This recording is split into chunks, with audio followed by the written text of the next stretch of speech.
secrets, lies, and shattered promises, sometimes a single night can unravel a lifetime of loyalty. In a world where betrayal comes wrapped in expensive suits and sparkling jewelry, the thinnest thread of fate can twist into the harshest karmic lesson. This is the story of a millionaire husband who thought he had it all under his control. A devoted wife at home, a beautiful mistress by his side, and wealth that opened every door. But as he tried to juggle his double-life destiny, intervened. One fateful evening, his perfect facade collided with reality, and he would regret it for the rest of his days.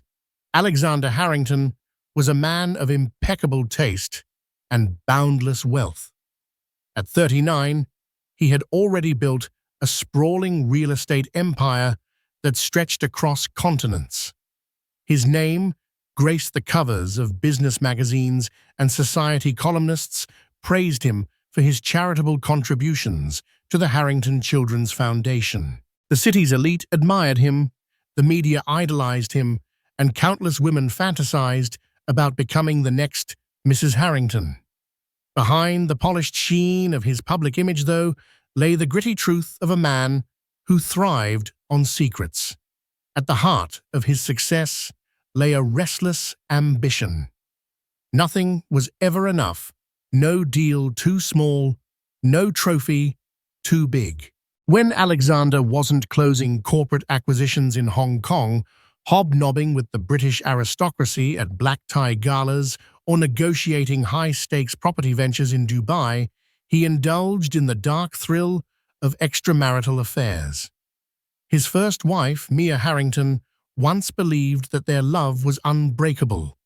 They had married in their early 20s, fresh out of college, with little more than shared dreams and a sense of adventure. Over time, as Alexander's fortune grew, the simplicity and honesty that once defined their relationship began to erode, replaced by luxurious hotels, private jets, and for him, intoxicating new women.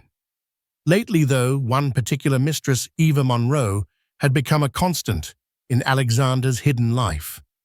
She was a rising star in the fashion industry, tall, with piercing gray eyes that demanded attention on any runway. Eva was everything that appealed to his vanity, sophisticated, daring, and fiercely independent, yet he could buy her a diamond necklace in a heartbeat, and she'd wear it proudly on her Instagram feed. Their relationship fueled his ego, giving him the sense of danger and conquest he craved. But what Alexander failed to realize was that the tangled web he wove would soon tighten around him, spelling disaster for his marriage reputation and the illusions he clung to. That day, he had planned something special for Eva. A new luxury restaurant, Mistress Garden, had just opened on the top floor of the Redwood Hotel, an architectural masterpiece that overlooked the city skyline. He spared no expense, reserving the most exclusive table, ensuring a private ambiance, complete with a personal sommelier and a live violinist. It would be an evening of extravagance, a new memory to keep Eva enthralled by his side. Yet, as the final reservations were confirmed and he pressed end call on his gold-encrusted smartphone, a subtle disquiet gnawed at the back of his mind. He reminded himself he was always the one in control. What could possibly go wrong? Meanwhile, Mia Harrington sat in the quiet living room of the Harrington mansion, reading a novel she'd been too distracted to enjoy.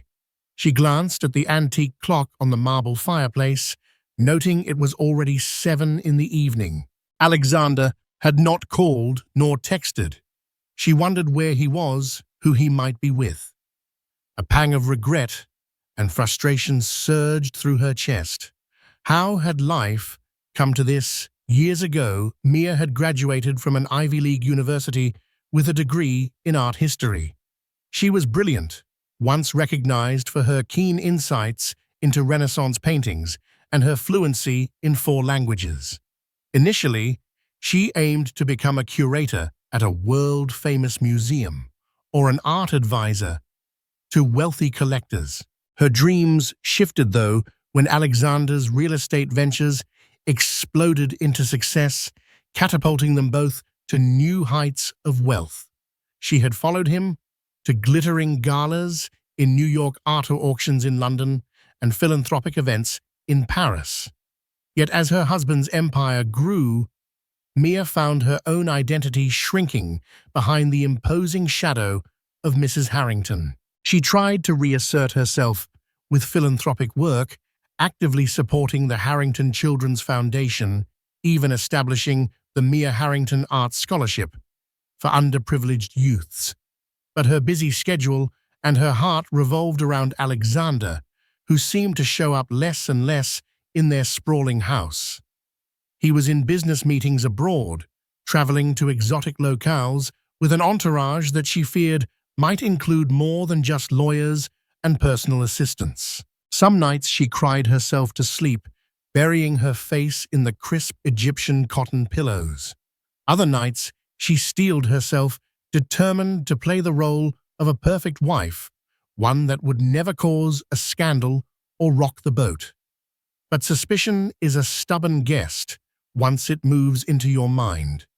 She had glimpsed rumors in tabloids, overheard whispers at social gatherings, and even spotted small clues on Alexander's phone, suspicious text messages from unknown numbers at odd hours. Mia confronted him several times, but he'd always brush it off with a well-practiced lie or an expensive gift that momentarily numbed her sense of betrayal. That evening, as she watched the shadows stretch across their palatial living room, a single thought reverberated in her mind. She deserved the truth, no matter how painful. And so she rose, slipped a pastel shawl over her shoulders, and decided to step out of her comfort zone. She had recently hired a private investigator, a discreet older gentleman named James Salerno, recommended by a friend who had faced similar marital woes. James's last report had been inconclusive, but Mia felt he was onto something. Tonight, she would follow her instincts. She wanted answers, real answers. Eva Monroe was used to dressing in luxury, but tonight she took extra care. She wore a sleek black gown with a plunging neckline that highlighted her sculpted collarbones. A fiery red lipstick completed the look. She admired herself in the mirror of her penthouse suite, courtesy of Alexander's endless generosity. On her wrist gleamed a diamond bracelet, a small token Alexander had said after closing a $20 million real estate deal. Eva gazed out of her window, overlooking the city skyline. She did not love Alexander in the conventional sense. She loved the power he exuded and the opulence he lavished on her. Yet every so often, a flicker of guilt crept in. She knew he was married, that there was a wife at home, likely oblivious to their secret rendezvous. But those pangs of guilt had a way of fading whenever she stepped into an Aston Martin or wore a piece of jewelry worth more than most people's annual salaries. She reminded herself that ambition had a price. Eva had risen from a humble background. Her father was an auto mechanic in a small Midwestern town, and her mother worked double shifts as a hospital receptionist. She grew up wearing thrift store clothing and yearned for the glamorous life she saw in fashion magazines. Determined to break free from that life, she used her striking beauty and unflinching self-confidence to land modeling jobs. Slowly, she climbed the ranks until she was strutting down runways in New York and Milan. But it wasn't just about money for Eva. It was the sense of belonging in exclusive circles that thrilled her. When Alexander walked into her life, he seemed like the perfect stepping stone. Their fling began with harmless flirting at a private gala in Milan, but soon escalated to secret dinners at five-star restaurants and clandestine weekends in luxury resorts. Tonight she felt a surge of excitement. Whatever Alexander had planned, it would be grand. She was certain of it. Mistress garden, perched on the 45th floor of the Redwood Hotel, was the epitome of modern elegance. Floor-to-ceiling windows offered a panoramic view of the city's glittering lights. The decor combined minimalist lines with lush greenery. High arches formed hidden alcoves, ensuring privacy for those who could afford it. A string quartet played at the far end, their melodies softly drifting among the tables. Alexander arrived first, wanting to ensure every detail was perfect. He wore a tailored Armani suit in midnight blue, accompanied by a sleek silver watch that cost more than some people's cars. The maitre d', a tall Frenchman named Pierre Dubois, greeted him with the deference reserved for VIPs. Alexander noticed the discreet glances from other patrons and employees. It inflated his ego to walk through a place with the aura of a man who owned the world. "Right this way," Monsieur Harrington Pierre said, guiding him past a shimmering water feature and into a corner table with an expansive view. The special touches Alexander had requested a private violinist ready to serenade them. Once dinner began, a chilled bottle of 1999 Dom Perignon were neatly arranged. He smiled, pleased that his instructions had been followed precisely. Eva arrived shortly after, turning heads in her black gown. She moved with the grace of a seasoned runway model, and a hush fell over the area as she joined Alexander at the table. They exchanged a quick kiss on the cheek. Public displays of affection had to be subtle. Even though Mistral's garden boasted a strict code of confidentiality, Alexander knew he had to remain cautious. Gossip traveled fast among the city's elite, and the last thing he wanted was tabloids printing rumors before he could manage the story. They settled into conversation as the sommelier poured champagne into their crystal flutes. The violinist began a soft tune, weaving romance into the air. Alexander reached across the table, lightly brushing Eva's fingers with his own. He felt a momentary twinge of guilt. An image of Mia flashed in his mind, but he quickly buried it. He was here to indulge, to enjoy a night free from the constraints of his marital obligations. They ordered the chef's tasting menu, complete with an extravagant parade of courses: caviar with creme fraiche, truffle-infused linguine, and seared scallops served on a bed of saffron risotto. With each new plate, they toasted to something more lavish. A high-profile property Alexander had just sold in Shanghai, the upcoming fashion show, Eva planned to walk in Paris, and their mutual thirst for success. Neither of them noticed the subtle entrance of two other figures, Mia Harrington and her private investigator James Salerno, who had quietly taken seats at a distant table. When Mia stepped out of the taxi in front of the Redwood Hotel, her heart pounded. She wore a simple yet elegant dress in navy blue, not nearly as flashy as the attire of many of the women around her, but it suited her style. At her side walked James Salerno, a composed man in his 60s with kind eyes that belied a razor-sharp intellect. Mia had explained to James that she felt tonight would be the night she might catch Alexander in the act. She asked him to come for moral support, and also because he knew how to observe without drawing attention. They made their way to the elevator, hardly speaking. Mia's mind whirled with possibilities. Maybe Alexander really was stuck at work. Maybe he was traveling. Or maybe her stomach churned at the thought he was indeed with Eva Monroe, the woman rumored to be his latest mistress. At the 45th floor, the elevator doors opened, revealing the glamorous world of Mistral's garden. Mia felt a pang of nostalgia. Alexander used to surprise her with elaborate dinners, whisking her off to rooftop restaurants just like this one. She recalled their honeymoon in Santorini, candlelit dinners overlooking the Aegean Sea, and the unspoken promise that their love would conquer all. Now, the only reason she was here was to uncover the betrayal she had dreaded for years. Quietly, Mia and James made their way to a small table in the corner, near enough to observe the main dining area without attracting attention. James ordered a drink, scanning the room, with the practiced gaze of a detective who had tailed countless cheating spouses. Mia, clutching her purse, felt a cold sweat on her brow. She prayed in some corner of her heart that she would not see Alexander, that this was a wild goose chase fueled by her own paranoia. But there he was. She recognized him instantly. His posture, his gesture as he raised a crystal flute to his lips, every detail was unmistakably Alexander. What tore at her soul was the sight of the glamorous woman seated with him. They leaned toward each other, brimming with intimacy and shared laughter. The violinist played in the background, framing them like the portrait of a perfect couple in love. Mia's breath caught in her throat, and she clenched her fists.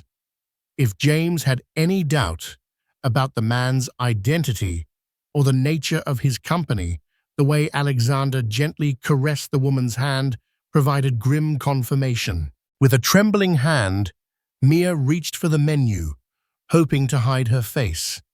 But she needn't have worried. Alexander, enthralled by Eva's presence, paid no attention to the rest of the restaurant. James, sensing Mia's distress, placed a comforting hand on her arm. "We should collect some evidence," he whispered. "A photo perhaps would help should you decide to confront him, or if legal proceedings become necessary." The mention of divorce or any legal step made Mia's stomach lurch. Yet she nodded. She had come this far. She needed something tangible, something to extinguish the self-doubt that had consumed her. She gave James a silent signal. As discreetly as possible, he angled his phone, just so, and captured a short video of Alexander and Eva's tender exchanges. After securing the footage, Mia pressed her palms together, thinking of how to confront her husband if she confronted him at all.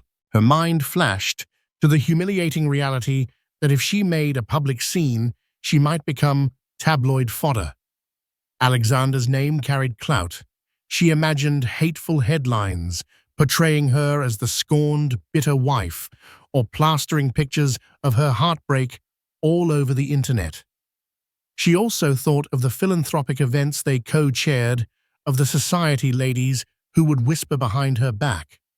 The thought of such betrayal laid bare weighed heavily on her. But how could she let this continue in silence? How could she face herself in the mirror tomorrow if she didn't say or do something? Her life had become a nightmare of suspicion and loneliness. Here, finally, was the proof.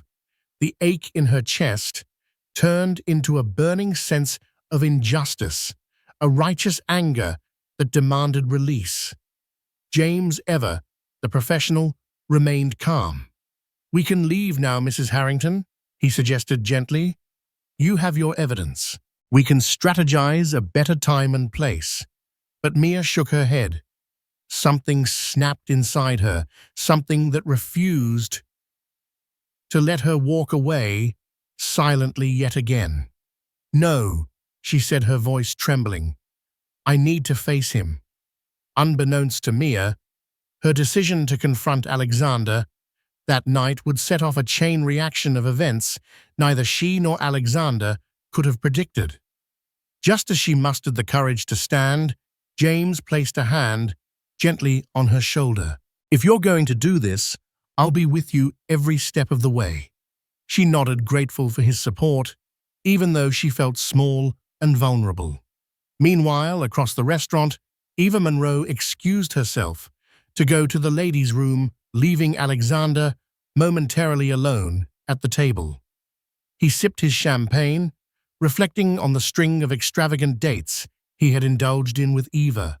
Never in his wildest dreams did he imagine Mia would walk through those doors. He assumed she would be at home, likely immersed in a book, or finalizing plans for the next Children's Foundation fundraiser. That's when Mia approached. Her steps were unsteady, but her eyes burned with equal parts heartbreak and resolve. Alexander saw her before she spoke, his entire body tensing. He stood abruptly, nearly knocking over his glass. The color drained from his face in a flash of panic. Mia stood there, breathing heavily, searching his gaze. For the first time in years, Alexander's carefully composed mask of confidence shattered. The moment felt suspended in time, the quiet hum of the violin intensifying the tension. Around them, a few other patrons glanced curiously, but Mistral's garden staff were experts at detecting conflict before it flared. Pierre Dubois, the maitre d', hovered in the periphery, ready to diffuse a potential confrontation. James remained a few steps behind Mia, camera phone, discreetly ready in case Alexander tried to deny the reality of the situation. When Mia finally spoke, her voice sounded fragile. "Alexander, Her eyes welled with tears, but she forced herself to continue. "How could you?" Alexander's mind raced. He glanced at James, at the phone in his hand, at Mia's tearful yet unwavering eyes. He realized in that instant that nothing he said could undo the betrayal she had witnessed. Yet, in a reflex born of years of evasion, he tried to compose himself. "This isn't what it looks like," he murmured weakly, stepping forward, trying to guide Mia away from the table. A bitter laugh escaped her lips. "It's never what it looks like, is it?" she responded, voice cracking. "But this time I have proof." She gestured to James, who held up the phone, capturing the brief footage. Alexander's jaw clenched. He wanted to lash out, to deny, to run anything, but stand there in front of the entire restaurant, admitting the truth. The illusions he cherished wavered like a mirage in the desert air. However, words failed him. No carefully constructed excuse could hold weight anymore. At that precise moment, Eva reappeared, stepping out of the hallway leading from the restrooms. She paused mid-stride, taking in the scene, Mia Harrington, her paramour's wife, face to face with Alexander. There was no easy escape route. The tension emanated from them like heat waves, and Eva felt trapped. In her illusions, she had hoped never to meet Mia. Though guilt nagged her, she believed they could continue their affair as a separate reality, shielded from the heartbreak it inevitably caused. Alexander's eyes flicked toward Eva, silently willing her to leave. But Eva, paralyzed by a mix of surprise and defiance, stayed rooted. Mia's gaze snapped toward her. For a moment, time compressed, as two women who had only known of each other by rumor or fleeting suspicion now stood face to face. The restaurant's ambiance suddenly felt stifling. Patrons could sense the dramatic undercurrents, though the staff tried to maintain an air of calm normalcy. A busboy discreetly collected empty glasses from nearby tables, shooting nervous glances at the confrontation unfolding. The violinist, unsure whether to continue, let the bow rest softly on the strings.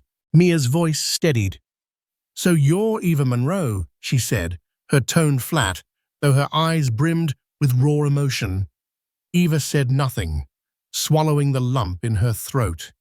She finally managed a faint nod, her face reddening. She felt no triumph, only the sharp stab of humiliation that comes when fantasies collide violently with reality. Alexander swallowed hard. He took a step toward Mia, raising a hand in a placating gesture. "Mia, let's talk about this somewhere else. Please." She shook her head. "You had endless chances to talk, Alexander, and you never told me the truth. Now here we are." She refused to budge. Her nails dug into her palms as she tried to steady herself. She felt tears threatening to spill, but she also felt a growing sense of power. For the first time, she was no longer cowering in the dark recesses of doubt. She was bringing his deception into the light. A hush descended over Mistral's garden. While most guests maintained a polite distance, word of a potential high society scandal at the corner table traveled fast. A reporter from a local lifestyle blog, ironically there to review the newly opened restaurant, recognized Alexander and slipped out a small camera to snap a few shots from across the room. Suddenly, Alexander felt the full weight of the exposure he had always dreaded. He reached out to Mia's arm, trying to guide her to a more private alcove. She resisted, jerking free of his grip. "Don't touch me," she hissed, voice low but furious. The heartbreak in her eyes made him realize how deep his betrayal ran. Eva remained silent, unsure whether to defend herself or leave. Part of her wanted to say something like, "He never told me he was still with you," but that would be a lie she had known. Another part of her wanted to disappear altogether. This was the moment she realized that all the fancy dinners and lavish gifts could not shield her from the moral and emotional chaos of destroying someone's marriage. She could no longer deny the pain in Mia's eyes. James Salerno, sensing that the confrontation might escalate further, stepped in. "Mrs. Harrington, perhaps we should." But Mia's anger, which had been building for months, erupted.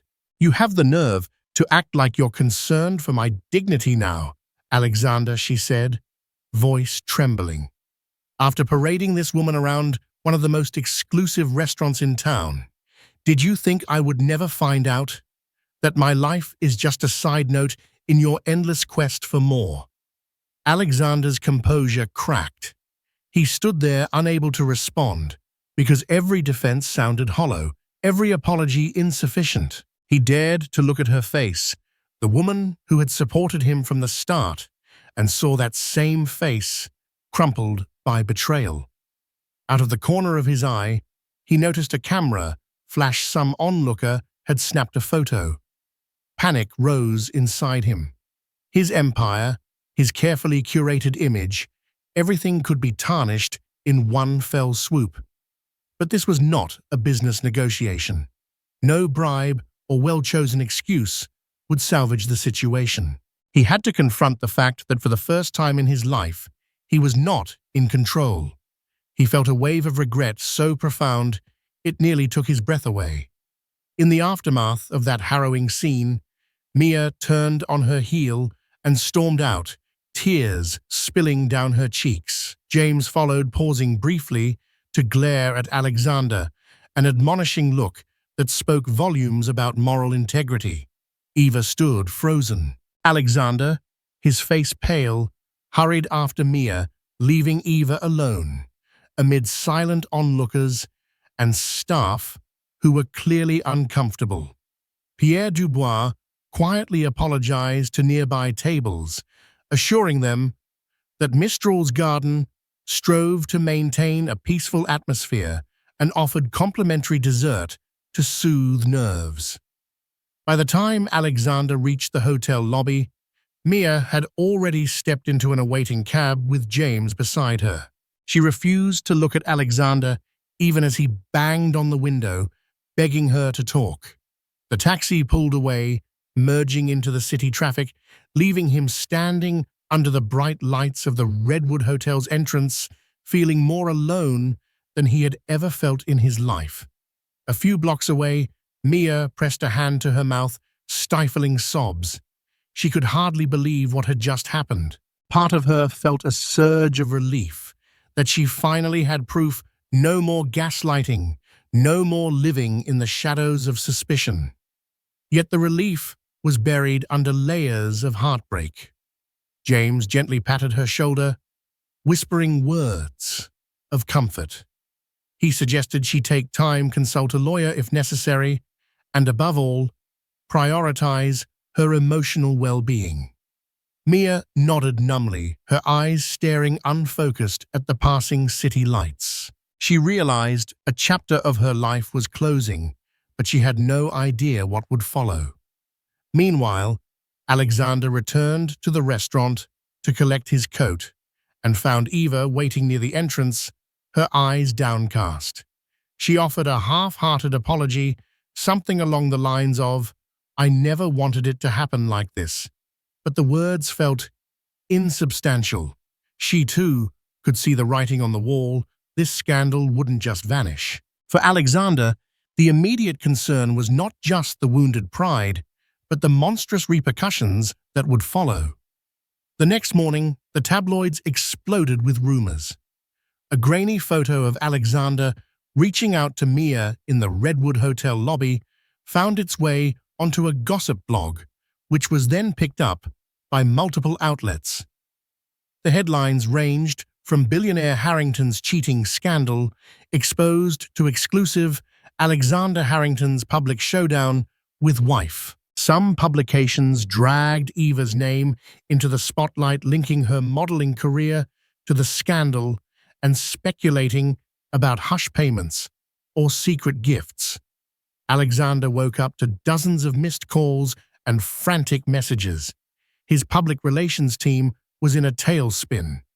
Shareholders in his company panicked as social media erupted in condemnation. Even though business and personal matters often remain separate, the negative publicity had the potential to affect investor confidence. Rival moguls would sense an opportunity to undermine him. Charities that had once clamored for his endorsement now hesitated, not wanting to be associated with scandal. He spent hours in a crisis meeting with his PR team, all of them analyzing the best angle to spin. Should they craft a statement claiming the couple had been separated for months, that the mistress was simply a friend? The team offered half-baked suggestions, each one more ludicrous than the last. Alexander realized there was no easy fix. This wasn't a social media misstep or a corporate miscalculation. It was a personal betrayal out in the open. Adding to the turmoil, Mia wouldn't return his calls. Her phone went straight to voicemail. He left heartfelt messages pleading for a chance to explain, but deep down, he knew no explanation could justify his deceit. A sense of foreboding settled over him. He had lost the trust of the one person who stood by him for years, and for what? A fleeting thrill that had crumbled his entire reality. Mia found sanctuary at her sister's house on the outskirts of the city. Isabella Carver, 2 years younger, was a fiercely protective sibling who had never trusted Alexander. Although Isabella maintained civility for Mia's sake, she had voiced concerns about Alexander's roving eye. Now that the truth was out, she welcomed Mia with open arms. The two sisters spent hours talking, crying, and flipping through old photographs.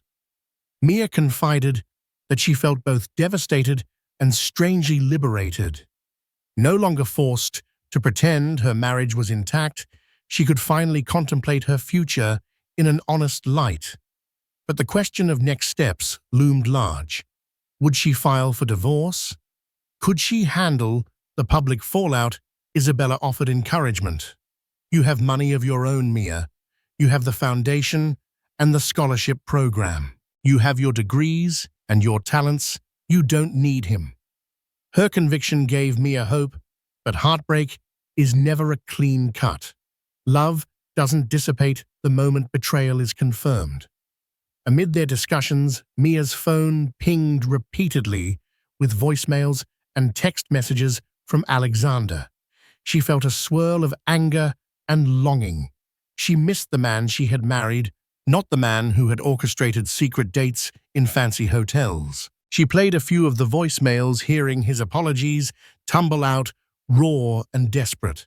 A pang of empathy hit her, but it was overshadowed by the memory of seeing him with Eva, the intimate smile they had shared, the way he had lied to her face time and again. That night, as Isabella prepared tea, Mia stared out of the window at the twinkling lights of passing cars. She thought back to her wedding day, the vows they made, the sparkle in Alexander's eyes, the unspoken promise that they would build a future of trust and companionship.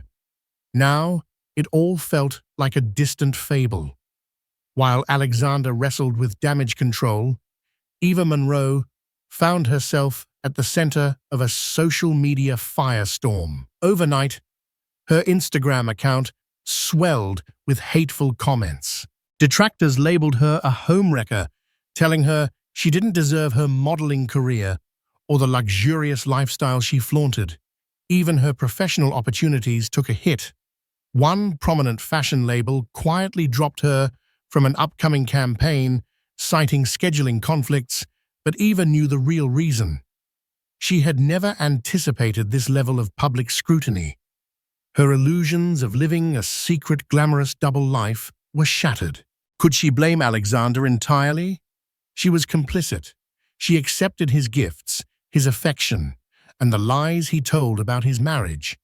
At times, she even romanticized it, imagining their relationship as a star-crossed affair. But the harsh spotlight of reality now shone on her involvement, revealing the damage inflicted on Mia's life. Desperate to salvage her career, Eva reached out to a close friend, a PR consultant named Rebecca Green. Rebecca advised her to lay low and refrain from posting on social media. Any statement you make now will only fuel the tabloids, she warned. This scandal is too fresh. Eva spent her days cooped up in her penthouse, reading the vitriolic comments that flooded her phone. She felt regret, not just for being caught, but for the pain she caused. Despite her ambition and hunger for wealth, she was human enough to recognize the suffering etched on Mia's face that night. She wondered if she should apologize to Mia directly, but reasoned it might do more harm than good. Instead, she drowned in remorse, uncertain if she could ever fully recover from the tarnish on her name. A week passed, though it felt like a lifetime. Mia still refused to see Alexander in person. Her lawyer, Amanda Price, an accomplished divorce attorney, scheduled a meeting to explore the legal implications. They sat in a polished conference room, the afternoon sun casting stripes of light on the mahogany table. Amanda explained the complexities of high-asset divorces. You have marital assets that span multiple properties, investments, and business ventures. If you decide to file for divorce, the financial negotiations will be extensive, she said, studying Mia's reaction. But beyond the assets, you also have his foundation, which you co-chaired, and your own philanthropic initiatives. Mia's head spun with the legal jargon, pre-nuptial agreements, property divisions, settlement figures, and more. Amanda also mentioned the potential for spousal support and the intense media scrutiny that would likely follow a public divorce. This won't be easy, Amanda said kindly, but you have every right to walk away with what's fair. Although Mia felt tremendous sadness, she also felt an undercurrent of resolve. She deserved more than a life of unending suspicion and heartbreak. Yet the decision to formally end a marriage she once cherished weighed heavily. Soon after, she received a call from Alexander's father, Lucas Harrington, who had been a mentor figure to her in the early years of their marriage. "Mia," he said in a gentle tone, "I understand you're hurt.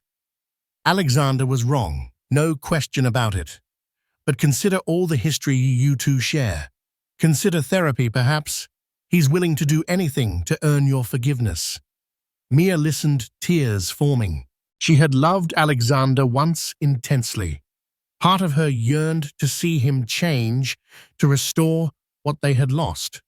Another part of her doubted he was capable of change.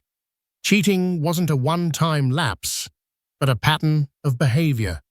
That night, she lay awake, toggling between memories of happier times and the cold reality of her husband's betrayal. Unable to bear the stalemate any longer, Alexander wrote Mia a heartfelt letter, handwritten, something he hadn't done in years. He poured out his remorse, detailing how he had lost himself in the pursuit of success and the thrill of conquest.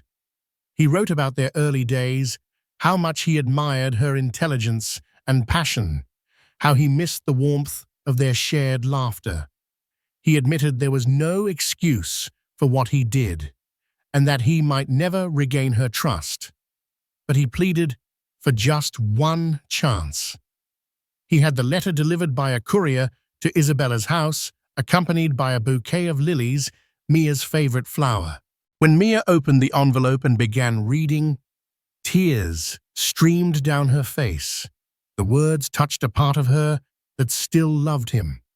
She read each line twice, trying to decipher if his regret was genuine or just another manipulation. The sincerity felt real, at least on paper. Mia's heart churned with conflicting emotions.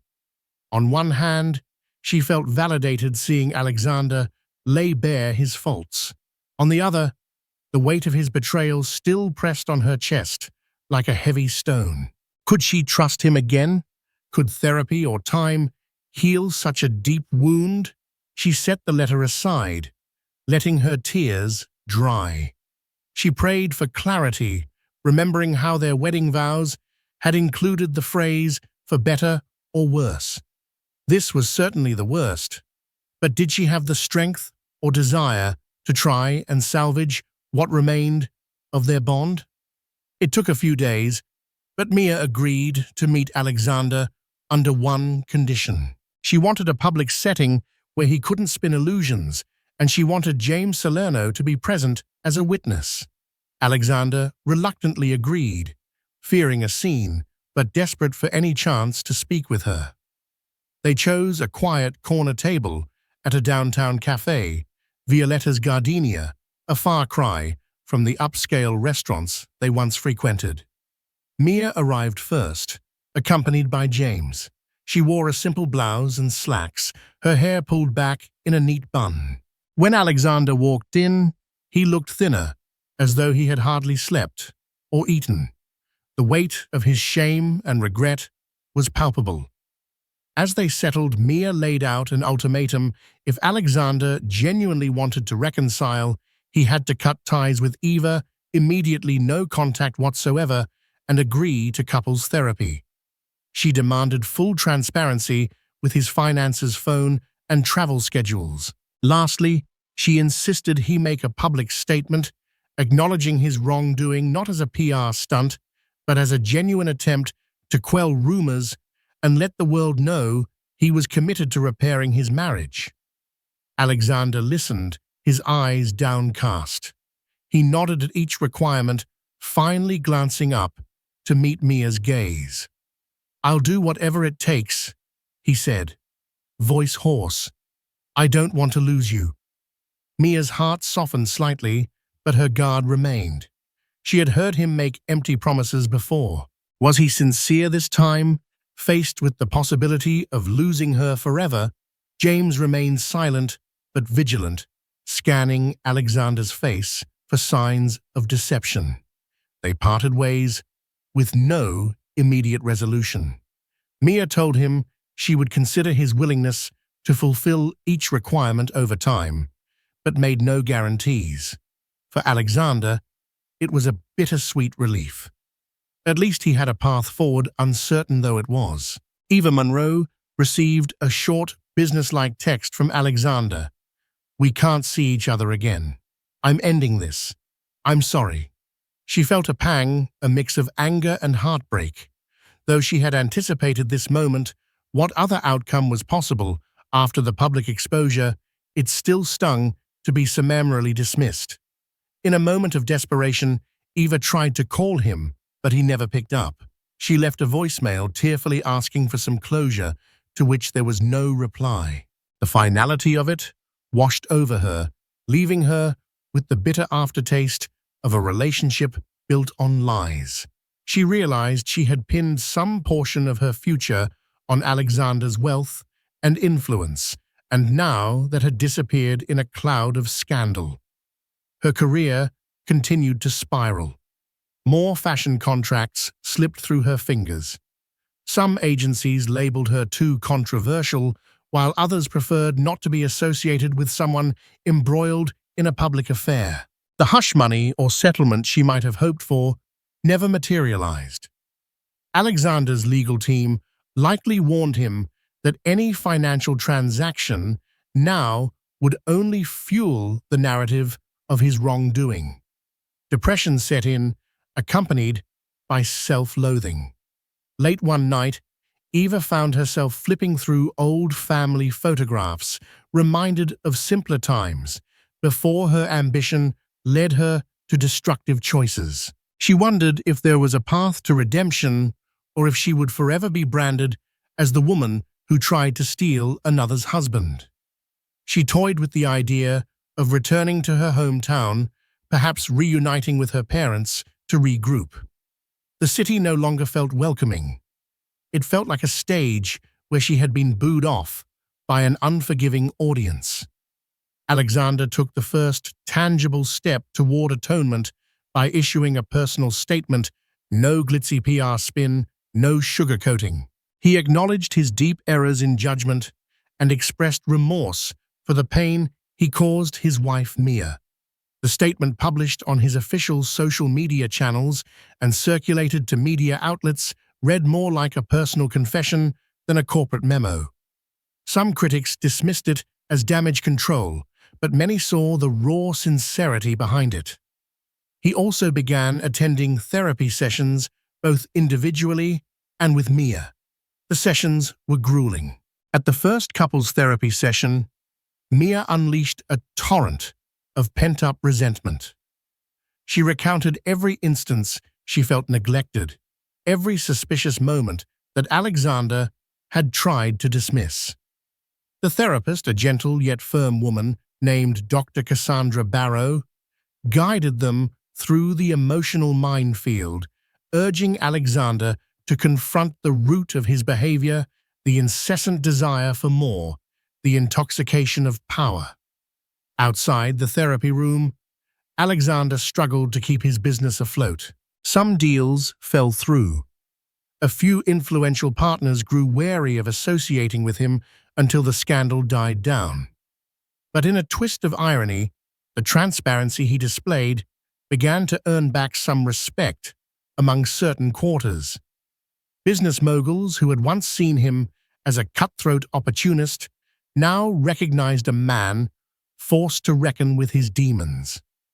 For Mia, the therapy offered a space to express her grief and confusion in a structured environment. She gradually explored whether she could forgive or at least let go of the intense bitterness.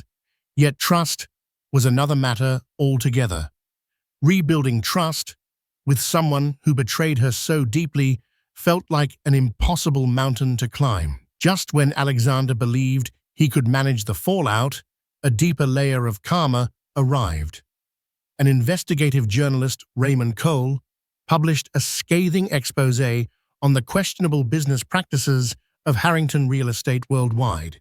Digging through public records, Cole found evidence suggesting Alexander leveraged insider information to acquire properties at unfair prices.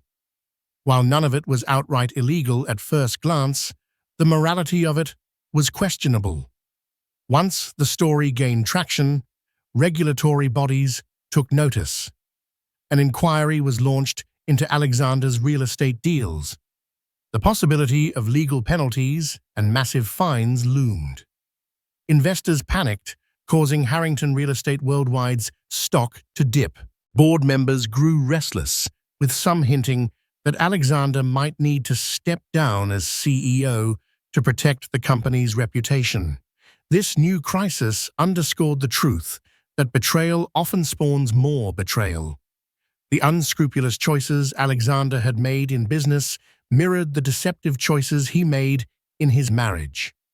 The walls of his empire seemed to tremble, and for the first time in his life, he considered the possibility of losing everything: his fortune, his status, and his wife. Mia watched from the sidelines, torn between lingering affection and the painful recognition that Alexander's downfall was largely self-inflicted.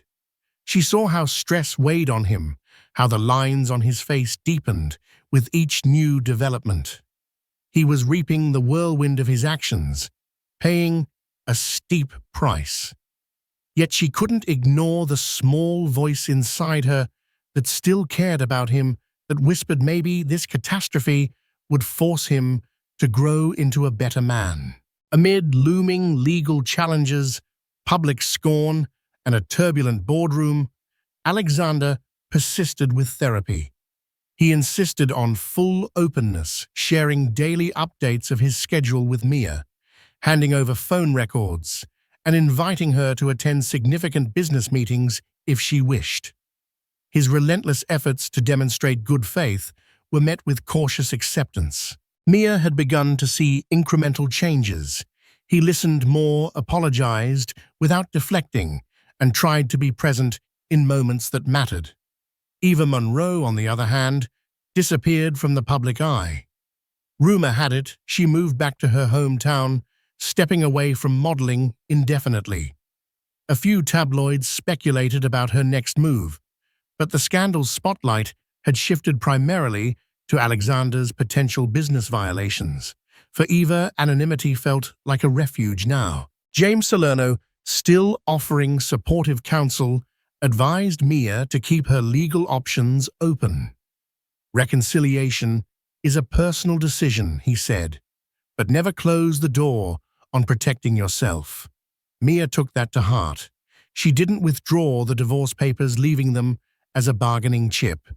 If Alexander ever reverted to his old ways, she would finalize them without hesitation. Weeks turned into months.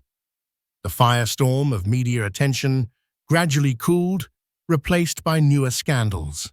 The business inquiry dragged on with no conclusive findings yet. Alexander's PR meltdown plateaued, leaving him with a battered but surviving reputation.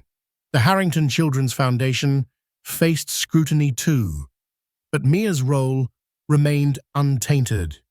In fact, her steadfast dedication shone in contrast to Alexander's controversies, garnering her increased respect in philanthropic circles. The slow, painstaking process of rebuilding something approximating a marriage continued. On one unseasonably warm autumn afternoon, Alexander and Mia stood at the Harrington Mansion's sprawling garden, where they had once hosted fundraisers and lavish parties. Now, it felt more like neutral territory, a place to reacquaint themselves. Alexander spoke softly. "Thank you for agreeing to meet here. I know it's still hard for you to be around me." Mia took a breath, looking out over the rose bushes.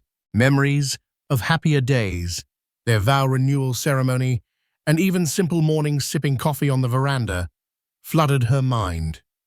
"Part of me still loves you," she said finally, her voice tinged with sadness. "But trust doesn't snap back. I don't know if it ever will." Alexander nodded, eyes glistening.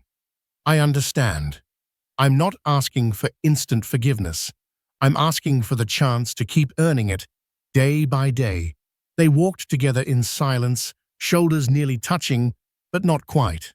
A gentle breeze lifted the scent of blooming flowers, and Mia felt a strange sense of bittersweet hope. She recognized that continuing with Alexander was a massive gamble, but at least now she was no longer blind to who he was, and more importantly, she was no longer blind to her own worth. A year passed.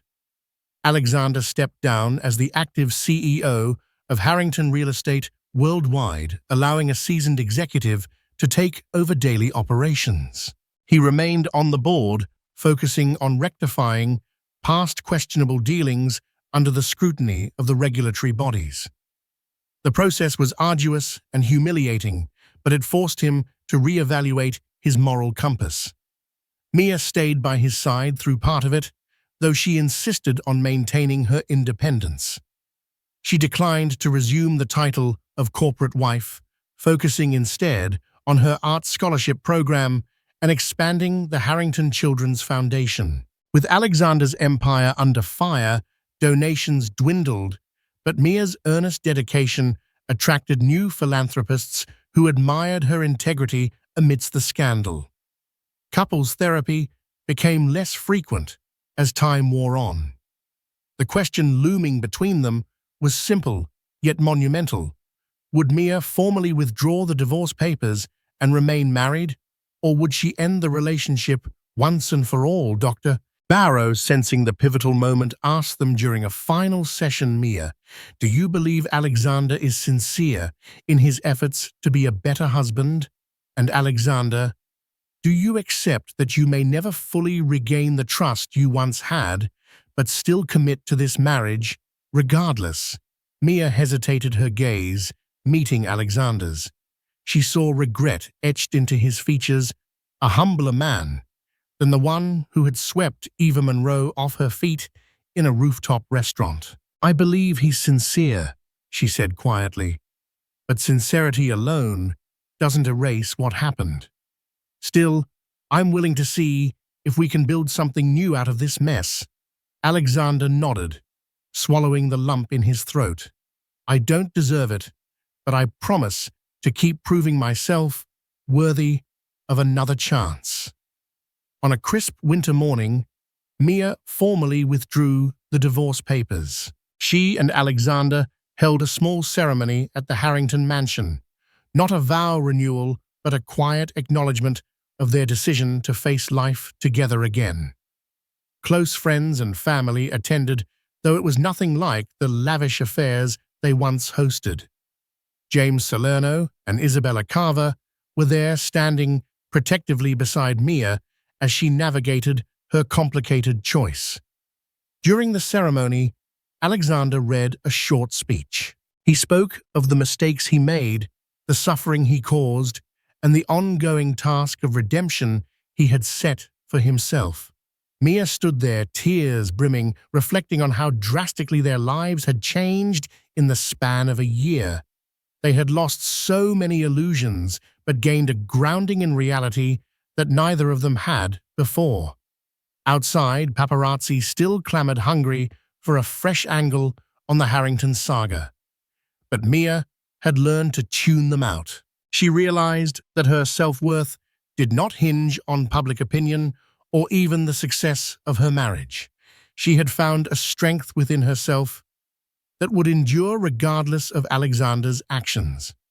Still, she hoped the man she once fell in love with could truly evolve, leaving the cycle of infidelity and deceit behind.